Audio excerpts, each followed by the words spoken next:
Often we do not want to find the proportion, probability, or percentile given a value of a normal random variable. Rather, we want to find the value of a normal random variable that corresponds to a certain proportion, probability, or percentile. For example, we might want to know the height of a girl who's in the 20th percentile, or we might want to know the scores of a standardized exam that separate the middle 90% of scores from the bottom and top 5%. So in order to do this, we're going to use calculator command number 7.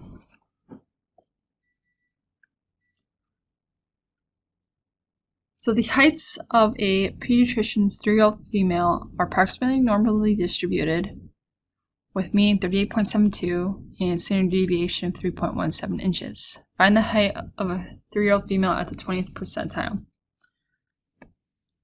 So if we recall, the percentile refers to the proportion or probability to the left.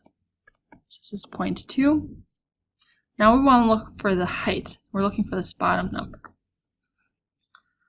So let's use number 7, second vars, inverse normal. 0.2 is the area to the left. 38.72 is the mean. And 3.17 is the standard deviation. So 36.1 inches is the variable.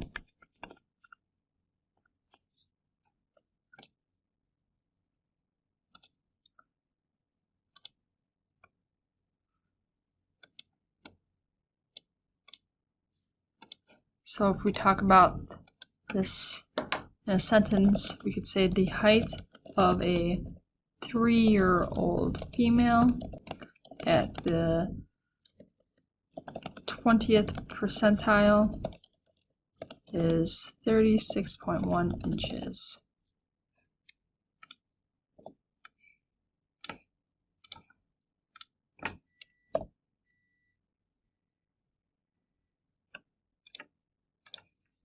All right, the next example. We have scores that are earned on the mathematics portion of the SAT, a college entrance exam, are approximately normally distributed with mean of 516 and a standard deviation of 116. What scores separate the middle 90% of test takers from the bottom and top 5%? In other words, find the 5th and 95th percentiles. Okay, so under the curve, there's 100%. We want the middle 90%. So that leaves us 10%. But if we want the middle 90, we have 2 tails. So each tail divided by 2 is 5%. So this is 5, and this is 5. Meaning the rest in red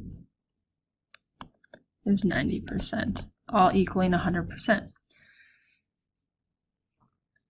So let's find this variable first. This is a second vars inverse normal. Area to the left, which is 0.05.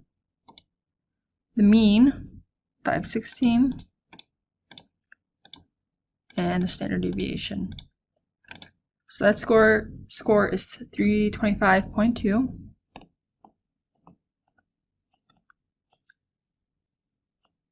And now we want to find this score. Second vars. Now what's the area from here on over to left? So 90 plus 95. That's 95%. So 0.95. Mean is 516. Standard deviation of 116. 706.8.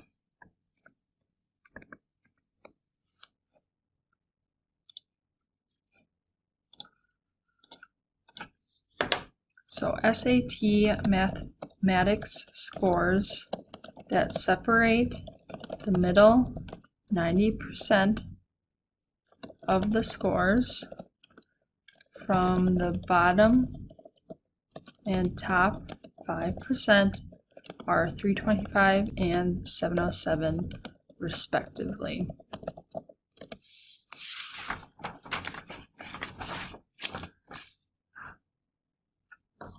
Okay, moving on to z sub alpha.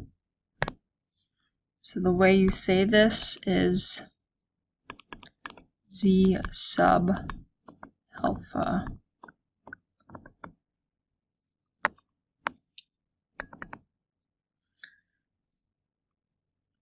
For this, you can use number 8 on your calculator sheet.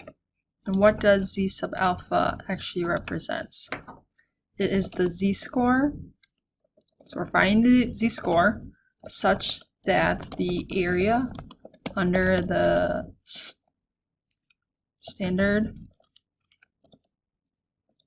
normal curve to the right of z sub alpha is alpha. So you can see here we have an area of alpha to the right. Z sub alpha is the z-score that corresponds with this. So find the value of z sub 0.1. So it's a positive. So we have 10% is this area. That's what the 0.1 represents. We want to find this z-score. So we're using number 8. Again, go to second, vars, inverse normal.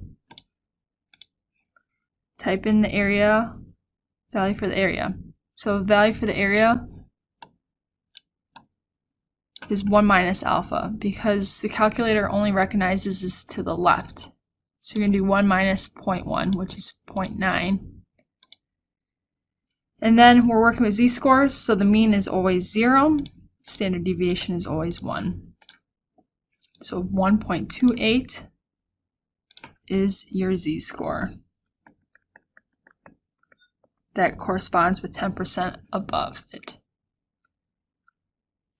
So for any continuous random variable, the probability of observing a specific value of the random variable is 0. So for example, for a normal random variable, the probability of x equaling a is equal to 0.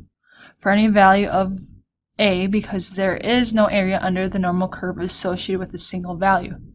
Therefore, the following probabilities are equivalent. So you can include the equal to sign or not. It does not matter because they all mean the same thing. Because these are discrete variables, there has to be an interval.